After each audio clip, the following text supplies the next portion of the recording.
மக்கள் அனைவருக்கும் வணக்கம். நம்ம எல்லோருமே ஏஆர் ரஹ்மான் பற்றி என்ன நினைச்சிட்டு இருந்திருப்போம் இவ்வளவு நாட்களாக? ஏஆர் ரஹ்மான் ஒரு தமிழர், அவர் ஒரு இந்தியர், அவர் ஒரு தேசப்பற்றாளர், இப்படிதான் நாம நினைச்சிட்டு இருப்போம். அவர் இந்திய மக்கள் எல்லாரையும் சமமா பார்க்கக்கூடியவர். அவர் மத அடிப்படையில யாரையும் பார்க்க மாட்டாரு, எல்லா மக்களையும் சமமா தான் பார்ப்பாரு அப்படின்னு, அவர் நல்லவர் அப்படின்லாம் நாம நினைச்சிட்டு இருந்தோம். ஆனா அவ்வப்போது அவருக்குள்ள இருக்கிற அந்த மதவாத சிந்தனை அப்படிங்கிறது அப்பப்ப வெளியில வந்துகிட்டு இருக்கும். சோசியல் மீடியா மூலமா, அவருடைய செயல்பாடுகள் மூலமா வெளியில வரும். ஆனா அதை விட தற்பொழுது அவர் செஞ்சிருக்கிற செயல், அவர் பேசி இருக்கக்கூடிய விஷயம் என்பது, அவர் ஒரு முஸ்லிம் அடிப்படைவாதி அப்படிங்கறத 100% பிரதிபலிக்குது. இவ்வளவு நாளா நாம அவர் பொதுவானவர் அப்படின்னு நாம நினைச்சிட்டு இருந்தோம். ஆனா ரஹ்மான் ஒரு முஸ்லிம் அடிப்படைவாதி அப்படிங்கறத இப்ப காட்டிட்டாரு. இப்போ ரஹ்மானை பத்தி தான் அதிகமா பேசிட்டு இருக்காங்க. கங்கனா ரணாவத் ரஹ்மானுக்கு ஒரு நல்ல பதிலடியை கொடுத்திருக்காங்க. ரஹ்மான் அப்படி என்னதான் பேசினாரு, என்ன சர்ச்சை இப்ப ஓடிக்கிட்டு இருக்கு? முதல்ல இந்த பிரச்சனை எங்க ஆரம்பிச்சது அப்படின்னு பாத்தீங்கன்னா, சாவா அப்படின்னு ஒரு படம் ரிலீஸ் ஆயிருந்தது இதற்கு முன்னால. அந்த திரைப்படம் ஏஆர் ரஹ்மான் மியூசிக் போட்ட படம். சமூக வலைதளத்துல யாரோ கேட்டிருக்காங்க, இந்த படத்துக்கு நீங்க எப்படி மியூசிக் போட்டீங்க, நீங்க ஒரு முஸ்லீம் ஆச்சே அப்படின்னு சொல்லி கேட்டிருக்காங்க. அதற்கு அவர் என்ன சொல்றாரு அப்படின்னா, அந்த சாவா என்ற படம் பிரிவினைவாதம் பேசக்கூடிய ஒரு படம், இருந்தாலும் அந்த படத்தோட கரு எனக்கு பிடித்திருந்தது, அதனால நான் மியூசிக் போட்டேன் அப்படின்னு சொன்னாரு. சரி, ஓகே, அது கூட ஏத்துக்கலாம். அதாவது அந்த படம் இந்துத்துவ சிந்தனை பேசுது, பிரிவினைவாதம் பேசுகிறது அப்படிங்கறத அவர் சொல்றாரு. அதுக்கப்புறம் பாத்தீங்கன்னா அடுத்து இன்னொரு விஷயத்த சொல்றாரு. என்னன்னா, ராமாயணம் படத்துக்கு அவர் மியூசிக் போடுறாரு. அது நம்ம எல்லோருக்குமே தெரிஞ்ச விஷயம்தான். அந்த ராமாயணம் படம் தொடர்பா என்ன சொல்றாரு அப்படின்னா, நான் ஒரு முஸ்லிம், அதோட சேர்த்து என்னோட ஒரு வெளிநாட்டு மியூசிக் டைரக்டர் ஒருத்தர் ராமாயண படத்துக்கு மியூசிக் போடுறாரு. அவர் ஒரு யூதர். ஒரு முஸ்லிமும் ஒரு யூதரும் சேர்ந்து இந்துத்துவ சிந்தனை கொண்ட ராமாயணம் படத்துக்கு நாங்க மியூசிக் போடுறோம் அப்படிங்கறத கொஞ்சம் பெருந்தன்மையா சொல்லியிருந்தாரு. சரி, ஓகே, இதையும் நாங்கள் ஏற்றுக்கொள்கிறோம். நீங்க ரெண்டு பேருமே வேற வேற மதத்தை சேர்ந்தவங்க, ராமாயணத்துக்கு மியூசிக் போடுறீங்க அப்படிங்கறத பெருந்தன்மையா சொல்லிட்டீங்க, அதையும் நாங்கள் ஒண்ணுமே சொல்லல. ஆனா மூன்றாவதா ஒரு விஷயத்த சொல்லியிருக்கிறாரு. என்ன சொல்லியிருக்காரு அப்படின்னா, இந்தியாவுல கலைனா என்னன்னு தெரியாதவங்க ஆண்டுகிட்டு இருக்காங்க, அதனால பிரிவினைவாதம் பேசக்கூடிய திரைப்படங்கள் அதிகமா வருது அப்படின்னு ஒரு கருத்தை சொல்லியிருக்காரு. அதற்கு பிறகு, எனக்கு திரைப்பட வாய்ப்புகள் கடந்த 10 வருடங்களாக இல்லை, கடந்த 10 வருஷமா சினிமா வாய்ப்பே எனக்கு அதிகமா கிடைக்கல, அதிகமான படங்கள் எனக்கு வர்றதில்ல, இதற்கு காரணம் என்ன அப்படின்னு அவருடைய நண்பர்கள்ட்ட எல்லாம் அவர் விசாரிச்சாராம். அதற்கு எல்லாரும் என்ன சொல்றாங்களா, நீங்க முஸ்லிம் என்பதால் உங்களுக்கான வாய்ப்புகள் மறுக்கப்படுது. ஏன்னா இப்போ நரேந்திர மோடி அவர்களினுடைய ஆட்சி, பாஜகவினுடைய ஆட்சி என்பதால் உங்களுக்கு வாய்ப்புகள் மறுக்கப்படுது அப்படின்னு அவருடைய நண்பர்கள் அவருக்கு அறிவுரை சொன்னாங்களாம். அத இவர் சோசியல் மீடியால சொல்றாரு. நான் ஒரு முஸ்லிம்ங்கிறதுனால எனக்கு வாய்ப்பெல்லாம் மறுக்கப்படுது, இது ஒரு வேதனைக்குரிய விஷயம், கலைனா என்னன்னு தெரியாதவங்க இந்தியாவை ஆண்டுகிட்டு இருக்காங்க, அதனாலதான் இந்த மாதிரியான பாகுபாடு எல்லாம் பாக்குறாங்க அப்படிங்கிற கருத்தை சொல்லியிருக்கிறாரு. இது ஏற்புடையது அல்ல. ஏன் அப்படின்னா, இவருக்கு ஏன் வாய்ப்புகள் கிடைக்கல அப்படின்னா, இவருக்கு இவர் மட்டும் இல்ல, பொதுவா எந்த மியூசிக் டைரக்டரா இருந்தாலும் எல்லாருக்குமே ஒரு குறிப்பிட்ட பீரியட் தான். இளையராஜாவுக்கே பாத்தீங்கன்னா 2000க்கு அப்புறம் வாய்ப்புகள் அப்படிங்கிறது குறைஞ்சிருச்சு. இப்போ ஏஆர் ரஹ்மான் வந்த பிறகு இளையராஜாவுக்கு வாய்ப்புகள் குறைஞ்சது. ஆனா இளையராஜா இந்த மாதிரி மீடியா முன்னாடி போய் கத்தல, சரிங்களா? இப்ப ஏஆர் ரஹ்மான் ஃபீல்ட் அவுட் ஆகுறாரு. அதனால இப்ப இருக்கிற டைரக்டர்ஸ் அதிகமா யங் மியூசிக் டைரக்டர்ஸ் விரும்புறாங்க. இப்போ ஏஆர் ரஹ்மானுக்கு அதிகமான வாய்ப்புகள் என்பது கிடைச்சிட்டு தான் இருந்தது. அவர் பாலிவுட்டுக்கு போனாரு, அது அவர் செஞ்ச தப்பு. தமிழ் சினிமாவுல அவருக்கு எவ்வளவு வாய்ப்புகள் இருந்தது. இங்க ரஹ்மான் பின்னாடியே சுத்திட்டு இருந்தாங்க. இவர் தமிழ் சினிமாவை மதிக்காம, தமிழ் சினிமாவுக்கு மரியாதை கொடுக்காம, தன்னை வளர்த்து விட்ட, தன்னுடைய தந்தையை வளர்த்து விட்ட, தன்னுடைய குடும்பத்தையே காப்பாற்றி கொண்டிருந்த இந்த தமிழ் சினிமாவை புறக்கணிச்சுட்டு நான் பாலிவுட்டுக்கு போவேன்னு ஓடினாரு, சீன் போட்டுக்கிட்டு. அங்க போனாரு, சரி கொஞ்ச நாள் வச்சு யூஸ் பண்ணாங்க, அதுக்கப்புறம் அவுடேட்டட் ஆகுறீங்க, உடனே தூக்கி போட தான் செய்வாங்க. பட வாய்ப்புகள் ஏன் குறையுது அப்படின்னா, நிறைய மியூசிக் டைரக்டர்ஸ் வர ஆரம்பிச்சிடுறாங்க. இப்ப பாத்தீங்கன்னா சினிமா என்பது டிஜிட்டல் மயமாகி விட்டது. டிஜிட்டல் கேமரா, கம்ப்யூட்டர் டெக்னாலஜி அப்படின்னு, சாஃப்ட்வேர் அப்படின்னு ரொம்ப சினிமா டெவலப் ஆயிடுச்சு. அதனால டைரக்டர்ஸே பாத்தீங்கன்னா அபரிவிதமா நிறைய டைரக்டர்ஸ் வராங்க, புதுசு புதுசா நிறைய மியூசிக் டைரக்டர்ஸ் வராங்க. நிறைய டெக்னீஷியன்ஸ் உள்ள வராங்க. இப்போ பழைய டைரக்டர்ஸ் எல்லாம் பாத்தீங்கன்னா ஃபீல்ட் அவுட் ஆயிருக்காங்க. KS ரவிக்குமார் எல்லாம் பாத்தீங்கன்னா ஃபீல்ட் அவுட் ஆயிட்டாரு.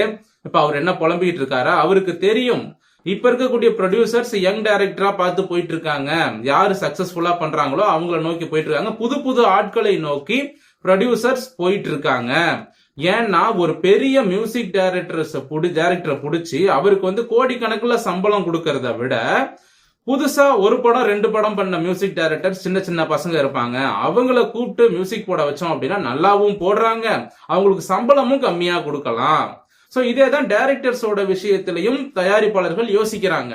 ஒரு பெரிய டைரக்டரை பிடிச்சி அவருக்கு பல கோடி சம்பளம் கொடுக்கறத விட நல்ல கதை வச்சிருக்கிற ஒரு புது பையனை கூப்பிட்டு அவனுக்கு ஒரு வாய்ப்பு கொடுத்தோம் அப்படின்னா அவன் வந்து கம்மியான சம்பளத்துக்கு நல்ல படம் எடுத்து கொடுப்பான், நமக்கு நல்ல லாபம் கிடைக்கும் அப்படின்னு விரும்புறாங்க. பெரிய நடிகர்களை நோக்கியும் தயாரிப்பாளர்கள் போறதில்ல. இப்ப வந்து நல்ல கதை இருக்கா, நல்ல டைரக்டர் இருக்கானா, ஒரு சின்ன நடிகரையே பிடிங்க. அதாவது விஜய் அஜித் அளவுக்கு பெரிய நடிகர் இல்லாம, சூர்யா இவங்கள மாதிரி பெரிய நடிகரெல்லாம் இல்லாம குறைவா சம்பளம் வாங்கக்கூடிய நடிகர்களை பிடிச்சி படம் பண்றதுக்கு இன்னைக்கு தயாரிப்பாளர்கள் தயாராயிட்டாங்க. சோ தயாரிப்பாளர்களோட செலக்ஷன் வந்து பாத்தீங்கன்னா எந்த அளவுக்கு லோ பட்ஜெட் பண்ண முடியும், எந்த அளவுக்கு செலவை குறைக்க முடியும், டைரக்ஷன்லயும் சரி, மியூசிக் டைரக்ஷன்லயும் சரி, இல்ல ஆர்டிஸ்ட் கேஸ்டிங்லயும் சரி, இல்ல டெக்னீஷியன்ஸா இருக்கட்டும், இல்ல எடிட்டிங் இந்த மாதிரி போஸ்ட் ப்ரொடக்ஷன் ஒர்க்கா இருக்கட்டும், ஏன் ஷூட்டிங்லயுமே எந்த அளவுக்கு செலவை குறைக்க முடியும் அப்படின்னு தான் ஒரு தயாரிப்பாளர் யோசிப்பாங்க. சோ செலவை எந்த அளவுக்கு குறைக்கணும், கம்மியான செலவுல படம் பண்ணணும், லாபம் வரணும் அப்படிங்கறத அவங்க பார்ப்பாங்க. ஏன்னா அது ஒரு தொழில். அப்போ ஏஆர் ரஹ்மானுக்கான வாய்ப்புகள் என்பது இப்பவும் போயிட்டு தான் இருக்கு, இல்லன்னு சொல்லல. முன்ன வந்து வருஷத்துக்கு 50 வாய்ப்புகள் வந்தது அப்படின்னா இப்போ வருஷத்துக்கு ஒரு 10-15 வாய்ப்புகள் என்பது வருகிறது. ஏன்னா காம்படிஷன் அதிகமாயிடுச்சு. அதை வந்து ஏஆர் ரஹ்மான் ஏத்துக்கணும். அதை விட்டுட்டு இப்படி வந்து பிஜேபி ஆட்சி நடக்குது, அதனாலதான் 10 வருஷமா வந்து எனக்கு வாய்ப்பு இல்லை. அதுவும் பாருங்க, இப்ப பிஜேபி ஆட்சிக்கு வந்து 10-11 வருஷம் ஆகுது. அப்ப அதை குறிப்பிட்டு கடந்த ஒரு 10 ஆண்டுகளாக எனக்கு வாய்ப்பு கிடைக்கல, நான் முஸ்லிம்ங்கிறதுனால புறக்கணிக்கிறாங்க அப்படின்னு சொன்னா அப்ப இவர் யார் மேல பழி போடுறாரு? பிஜேபி ஆட்சி ரஹ்மானை புறக்கணிக்கிறது, ரஹ்மான்கிட்ட யாரும் மியூசிக் பண்ணாதீங்க அப்படின்னு பிஜேபி சொல்லுச்சா? நரேந்திர மோடி போய் சொன்னாரா? அமித்ஷா போய் சொன்னாரா?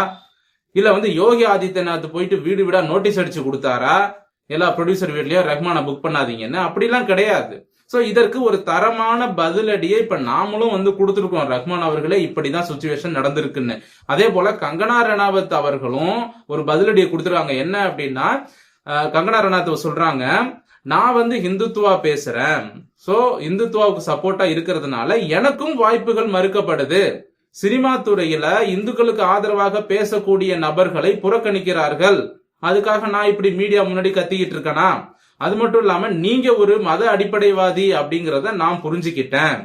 அவங்க வந்து எமர்ஜென்சி படம் நடிச்சிருந்தாங்க. அந்த எமர்ஜென்சி படத்தோட கதையை ரஹ்மான் கிட்ட சொல்லணும்னு ஆசைப்பட்டு அவர்கிட்ட அப்பாயின்மெண்ட் கேட்டிருக்காங்க, உங்ககிட்ட நான் இந்த கதையை சொல்லணும் அப்படின்னு. ஆனா அதற்கு அவர் மறுப்பு தெரிவிச்சிருக்காரு, அப்பாயின்மெண்ட் கூட கொடுக்கல. சரி வாங்க ஒரு 10 நிமிஷம் கதை கேட்போம் அப்படின்னு கூட அவர் சொல்லல. அப்போ கங்கனா ரணாவத் இதை குத்தி காட்டுறாங்க, இதை சொல்றாங்க, நான் வந்து உங்ககிட்ட வந்து எமர்ஜென்சி படத்தோட கதையை சொல்லணும்னு ஆசைப்பட்டு உங்ககிட்ட கேட்டேன், நீங்க அதற்கு மறுப்பு தெரிவிச்சிட்டீங்க, அப்பாயின்மெண்ட் கூட கொடுக்கல, நேர்ல சந்திக்க கூட இல்ல, அந்த படம் தொடர்பா ஒரு வார்த்தை கூட கேட்கல. அப்போ இங்க நீங்கள் மதவாதியா அல்லது நாங்கள் மதவாதியா அப்படிங்கிற ஒரு கேள்வியை கங்கனா ரணாவத் முன் வச்சிருக்காங்க. இதத்தான் வந்து ரஹ்மான் கிட்டையும் கேட்கிறோம். ரஹ்மான் அவர்களே, இங்கே இஸ்லாமியர்கள் செய்யக்கூடிய தவறுகளை அதை பற்றி நீங்கள் பேசுவீங்களா? உங்க பொண்ணு விஷயத்திலே வந்து நீங்க மதத்தை தானே கடைபிடிச்சீங்க. உங்க பொண்ணுகிட்ட நீங்க எந்த அளவுக்கு ரொம்ப கெடுபடியா ஸ்ட்ரிக்டா நடந்துகிட்டீங்க, இப்படித்தான் இருக்கணும் அப்படின்னு உங்க பொண்ணுக்கு நீங்க எவ்வளவு ரூல்ஸ் போட்டீங்க, அது எல்லாமே வெளியில வந்துச்சா இல்லையா? ஒரு டைம்ல உங்க பொண்ணு வந்து ஒரு பையனை காதலிச்சாங்க, அந்த பையன் உங்ககிட்ட வேலை செஞ்சுக்கிட்டு இருந்தான், அந்த பையனை வெட்டி விட்டீங்க, அவனை லவ் பண்ண கூடாதுன்னு சொல்லி உங்க பொண்ணை வந்து ரொம்ப கம்பல் பண்ணீங்க, உங்க பொண்ணுக்கு நிறைய ரூல்ஸ் போட்டீங்க.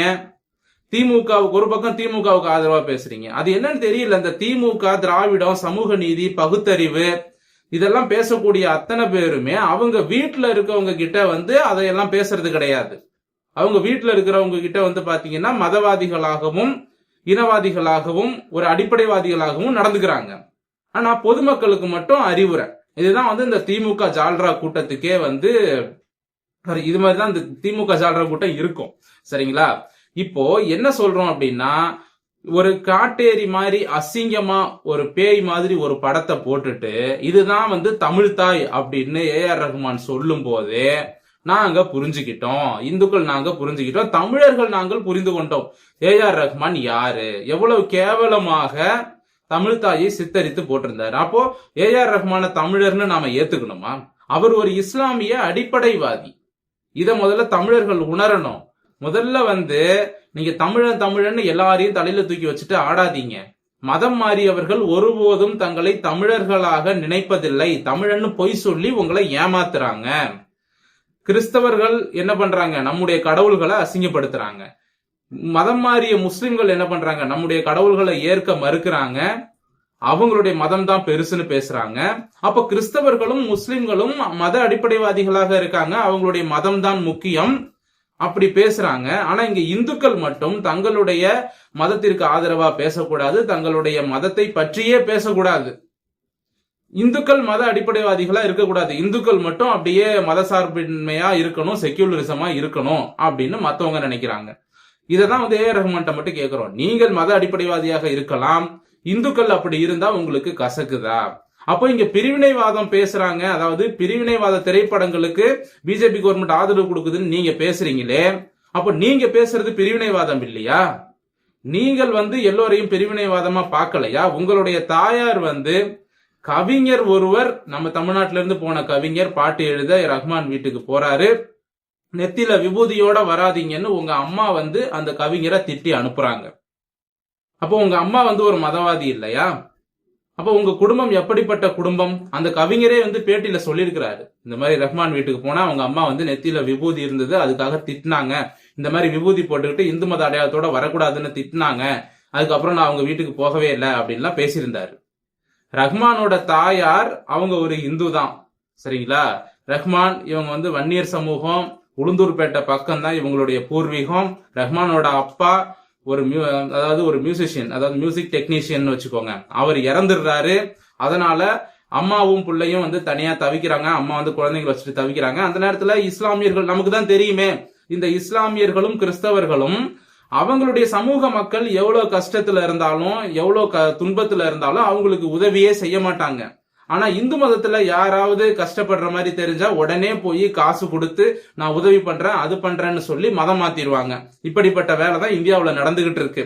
சோ அந்த மாதிரி முஸ்லிம்கள் சில பேர் அந்த குடும்பத்தை சந்தித்து நான் உங்களுக்கு அப்படி பண்றோம் இப்படி பண்றோம் உதவி பண்றோம்னு சொல்லி அந்த குடும்பத்தையே மதம் மாத்திட்டாங்க. ஏஆர் ரஹ்மானோட அக்கா மகன் தான் ஜிவி பிரகாஷ். இது உங்களை பத்தி எல்லாமே தெரியுங்க, உங்களுடைய பூர்வீகம் எல்லாமே தெரியும். நீங்க நடுவுல மதம் மாறினவங்க. திலீப் குமார் என்ற நபர் நடுவில் மதம் மாறி ரஹ்மானாக மாறினார். சரிங்களா? ஒரிஜினல் முஸ்லிம் கூட உங்களை மாதிரி இருக்க மாட்டாங்க. ஒரிஜினல் முஸ்லிம் கூட எல்லா மக்களையும் அரவணைச்சு போறான், துபாயிலையும் சவுதி அரேபியாவிலும் இருக்கிறவன். ஆனா இப்படி நடுவுல சோத்துக்கு மதம் மாறின உங்களை மாதிரியான ஆட்கள் தான் இப்படி மத அடிப்படைவாதிகளாக இருக்கிறீர்கள். இதுக்கு மேல என்ன சொல்றது? இந்த பதிவு இத்துடன் முடிவடைகிறது. மீண்டும் அடுத்த நல்ல பதிவோடு உங்களை சந்திக்கிறேன். நன்றி, வணக்கம்.